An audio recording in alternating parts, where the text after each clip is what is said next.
What's going on, sophomores? Good to see you. I hope everybody's doing well. First off, I want to say you guys are killing it. I've been seeing a lot of us have been turning in our work consistently. A lot of us have been doing a lot of our own work. Some of us are still having trouble, with plagiarism stuff. But again, you'll see zeros or fives in your or half credit in your grade book if that is how it is. Also, make sure that you're not doing that because with the last few weeks of school, I don't want anybody to have to fail and have to take summer school. So don't put me in that position. Don't put you in that position. Make sure you're doing your own work. Make sure it's done to the best of your ability. Make sure it's done before Sunday deadlines because that's when grades go in the grade book. And remember, I don't change them once they go in. So it's very important that you guys make sure that you're staying up to date. So with that being said, sophomores, I do want to go over Othello Act 4, Scene 1 with you guys. This is where the play kind of, remember we talked about the conflict yesterday, sort of like how Othello is starting to become unhinged. He's starting to become distrustful. He's starting to act irrationally. He's starting to lash out at Desdemona, all these different things, which is not very characteristic of Othello. So we're going to go into this scene. It is an important meeting and conversation between Iago and Othello that starts it off.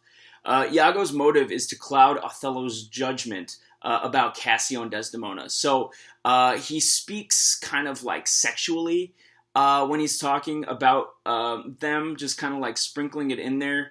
Not necessarily saying that they're sexually active, but he also kind of talks about how he uses kind of like these sexual innuendos to kind of like disprove that they're actually together. It's almost like when you want somebody to do something and you tell them, you won't, you know what I mean? Like that kind of stuff where Iago is kind of saying like, oh, well, your girl wouldn't do that, would she? Kind of like putting it out there in the air so that Othello's like, damn, did she? Right? So he's making Othello kind of question his wife and her intentions and all that,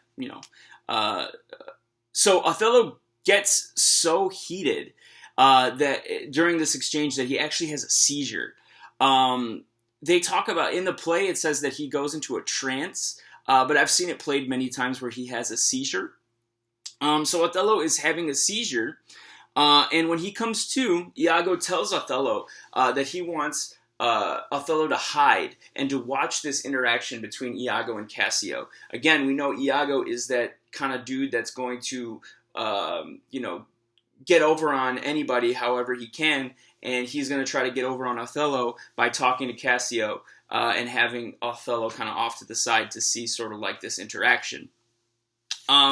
Iago, without saying a name, kind of like lets Othello know that Cassio is coming and he wants to, have that conversation, and they don't necessarily know, or Othello doesn't know what they're talking about. So he's off on the side. He can't really hear, and Cassio and Iago start talking. So then Iago, without saying a name, and without without making it known who he's talking about, causes Cassio to laugh and is making it look like he's talking and laughing about Desdemona. So Iago is talking about Bianca, Cassio's actual girlfriend, but he's making it seem like he's talking about Desdemona, while Othello is off to the side. He knows this, and he knows Othello can kind of like see and can see that Cassio is laughing and is acting kind of goofy as he brings up something so serious for Othello. Othello becomes super angry at this point, and Cassio's girlfriend comes in actually. So Bianca, his girlfriend, comes in. So there's Iago, there is Cassio, and there is Bianca on the stage where they're right in the front, and Othello is off to the side kind of hiding. Bianca comes in, and Bianca gives Cassio the handkerchief that he asked her to copy. Now, this is the same handkerchief that Cassio found in his room, right, that belonged to Desdemona, that Othello gave to Desdemona. So Othello is there and he sees the handkerchief, right? He sees the handkerchief that Bianca is giving back to Cassio, and I believe it is at that point everything kind of like comes to fruition. Othello is now convinced. Othello now knows. He sees it. He sees the ocular proof that he required of Iago to prove that Desdemona is being unfaithful to Cassio. Excuse me. So then after that, we kind of break from that little interaction, and we go into a very important scene about a meeting between a very important man named Lodovico, who arrives with messages from the Duke for Othello. So Lodovico comes in and arrives with the messages from the Duke, and he orders Othello to come home and to leave Cassio in charge. Okay? When Desdemona hears this, she becomes so happy. She becomes so excited, and it's visually excited, and obviously her mood is lifted, and Othello thinks that she's happy because Cassio got a promotion. He looks at her, he's pissed off, and he's like, yo, you're gonna be celebrating this other guy in front of me. Again, he's not in his right state of mind, so he's really in this mode where he is distrustful, and now he had that proof that he thinks that she actually cheated. Now, she didn't actually cheat with Cassio, but Iago kind of set it up to make it look like beyond a reasonable doubt that he was cheating with Desdemona. So, during that altercation, I would say, or during that confrontation between Lodovico, Othello, and Desdemona, when she gets really happy, Othello ends up slapping her. He ends up putting hands on her and strikes her. And Lodovico is very shocked because Othello is usually very level-headed, right? Othello is usually this very calculated and very, regal kind of gentleman. He's never seen Othello kind of like get into this point, or he's never heard about Othello getting to a point where he would strike his own wife, right?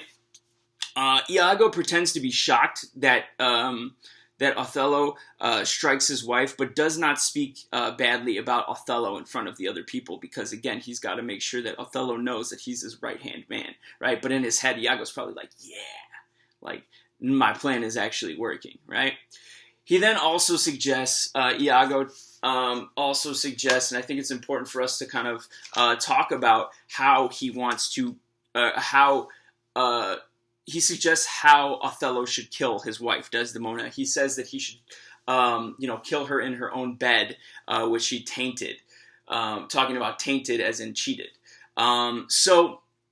I think it's very, very, very, very, very important of a scene. I think it is important for us to see sort of like how unhinged Othello has become and how quickly it happened. Also, I think it's very important that we understand that Iago is his plan. He's all in at this point. So, like, if something were to step up, Iago would get exposed and he could probably be put to a lot of trouble. But at this point, his plan is going very flawlessly, almost to a point where it's working out too perfectly.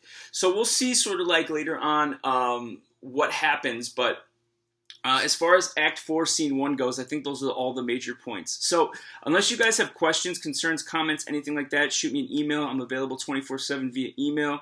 Usually I'll even wake up in the middle of the night. It's currently 4:30 in the morning because, the baby's potty training and now I can't go back to sleep. So, yeah.